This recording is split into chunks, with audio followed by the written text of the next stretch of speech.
howlgalka ka socda koonfurta gobolka Mudug oo ay iska kaashanayaan ciidamada xoogga dalka sida danab nabad sugidda iyo daraawiishta galmudug ayaa bilowday dhowr toddobaad ka hor wuxuuna daba socdaa qorshayaasha dib u xiraynta ee horay ciidanka uga sameeyeen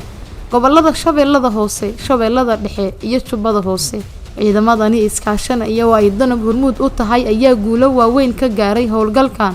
waxayna isku ballaariyeen deegaano cusub oo ka tirsan gobolka wixii ka dambeeyay weerarkii ka dhacay deegaanka Wisil dhamaadka bishii Juun. gulufkii ka dhashay weerarkii shabaabku soo qaadeen ilaa hadda waa mid ka socda oo lagu daba joogo oo lagu baacsanayo oo maalin kasta iyo meel cusub xabadu ka dhacayso oo shabaabku ay ku barakaceen oo ay ku baabeen oo ay ku qaxeen ciidamada danabna ciidamada howlgalaya xoogga dalka Soomaaliyeed sida qaybta ka walaatanaad sida ciidamada daraawiishta galmudug sida ciidamada nabad sugidda iyo dad aan la ilmaami karin oo deegaanka ah operationkaas guud ee ciidamadaas isgarabsanaya ayaa ciidanka danab qayb ka yihiin. howlgalkan wuxuu muhiim u yahay xaqiijinta nabad waarta waxaana looga qabsaday al-shabaab deegaanada Bacaadweyn iyo Qaycad halkaas oo ay saldhigyo waaweyn ku lahaayeen. dhamme Cabdiladiif Axmed Feefle taliyaha ururka lixaad ee danab waxa uu sheegay in sidoo kale la qabtay xubno badan oo ka tirsan al-shabaab. waxa howlgalka dhulka weheliyay duqeymo xagga cirka ah oo iska kaashadeen ciidamada howlgalka ku jira sida danab iyo saaxiibadooda caalamiga ah. Wala badan baa la gaaray dad badan shabaab oo la yaqaano ayaa la laayay dad shabaab oo la yaqaano oo deegaanka u dhashay galmudug ayaa iska soo dhiibay oo gobolkii iyo meelihii ugu daray markii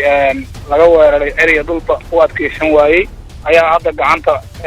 ciidamada ku jira iyo maamulka galmudug. marka la eego howlgalkan saameyntiisu waa mid culayska ka yareynaya magaalooyinka gobolka Mudug oo maamulida degmooyinka ay iska kaashadeen xagga amniga la leeyihiin ciidanka danab. ciidanka commandoska danab waxay ka mid yihiin ciidamada amniga suga ee gobolka Mudug iyo deegaanada Soomaaliya waxaana isleenahay waxay ka qabteen amniga waxyaabo badan oo la taaban karo. saraakiisha ugu sareysa ciidamada danab ama se laamaha amniga oo dhan waxay wada shaqeyn la leeyihiin maamulka ama heer gobol ama heer degmo si looga wada shaqeeyo amniga gobolka iyo kan degmada.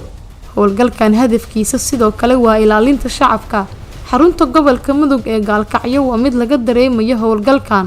oo shacabku ay hadal hayaan waxay u arkaan in natiijadiisa ay dan ugu jirto amnigooda iyo noloshooda. wax wanaagsan baa ugu jira nabadgelyo ugu jirta taariikh wanaagsan baa ugu jirta Gaalkacyo waa gobol Mudug leeyahay magac dheer weligeedba tilaabo xun baa lagu soo qaadi jiray guul baana laga gaari jiray iyo nolol wanaagsan. Gaalkacyo waxa faa'iido u jira Gaalkacyo magaalo badan dagaal badan ka dhacay hadda taana waxa faa'iido u jira deegaanadaas inay wax dambe ka dhicin amniga Gaalkacyo. mustaqbalka waxaan rajaynaynaa haddii qof walba uu doorkiisa ka qaato nabadda oo la wada xoojiyo oo macnihii ummaddu ay gacmaha isqabsadaan oo la isku xirnaado in ay noqon doonto 100% baraaraha ugu wanaagsan. dhamme Feefle ayaa sheegay in howlgalka gobolka uu sii socon doono ilaa laga xoreynayo deegaanada weli la haysto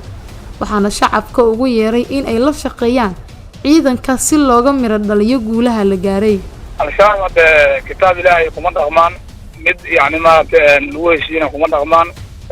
ummadda oo xoolaha laga qaato oo si sharci darro looga qaato